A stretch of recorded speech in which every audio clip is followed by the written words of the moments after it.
Warga usulkan anggota dewan harus minimal S2 dan TOEFL di atas 500.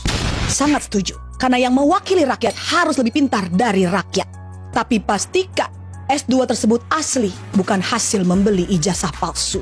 Jangan ada lagi anggota parlemen yang hanya lulusan SMA, sedangkan di perusahaan swasta yang memberikan gaji UMR tanpa tunjangan mega bintang mengharuskan setiap pelamarnya minimal S1.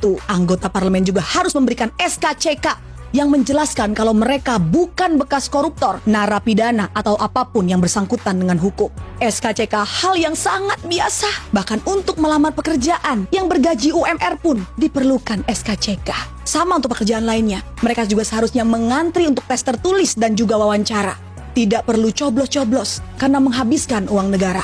Seharusnya dibuat kontes besar yang disiarkan seluruh stasiun TV Indonesia seperti ajang Indonesian Idol atau Indonesia's Got Talent. Mereka yang terpilih dari tahap seleksi akan maju ke babak berikutnya, ditonton oleh seluruh rakyat Indonesia, memaparkan visi dan misi mereka, dan rakyat akan memilih melalui voting SMS. Lebih efektif dan efisien dibandingkan harus mengeluarkan dana kampanye. Tidak perlu mencetak kaos, baliho, pasang spanduk, dan juga mengeluarkan amplop-amplop serangan fajar. Dana pemilu yang sangat besar dan bernominal fantastis bisa menjadi buah simalakama bagi para calon legislatif. Jika mereka salah logika, dana kampanye bisa mereka anggap sebagai dana investasi untuk pekerjaan yang akan mereka dapatkan. Akhirnya ketika mendapatkan pekerjaan tersebut, alih-alih menyuarakan aspirasi rakyat, mereka malah mengganyang uang rakyat. Sama seperti orang mencari kerja kebanyakan untuk menyandang status yang sangat prestigious. Mereka harus berpenampilan menarik, good looking, IPK minimal 2,75.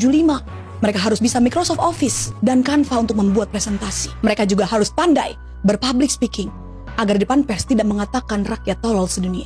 Jika mereka bisa semua, benar-benar menguasai ilmunya, mereka tidak butuh lagi staf khusus di bawah mereka yang menghabiskan uang negara. Kalau perlu, mereka harus dibekali ilmu bela diri supaya tidak perlu lagi ada tunjangan pengawalan.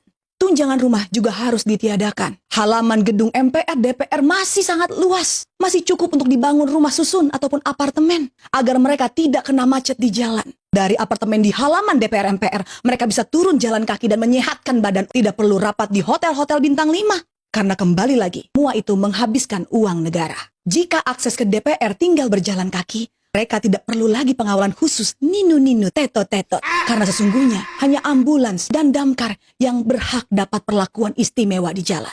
Dan yang terakhir, tes yang paling penting harus dites bagaimana konsentrasinya selama rapat. Jangan sampai ada yang bermain judol ataupun tidur saat rapat berlangsung.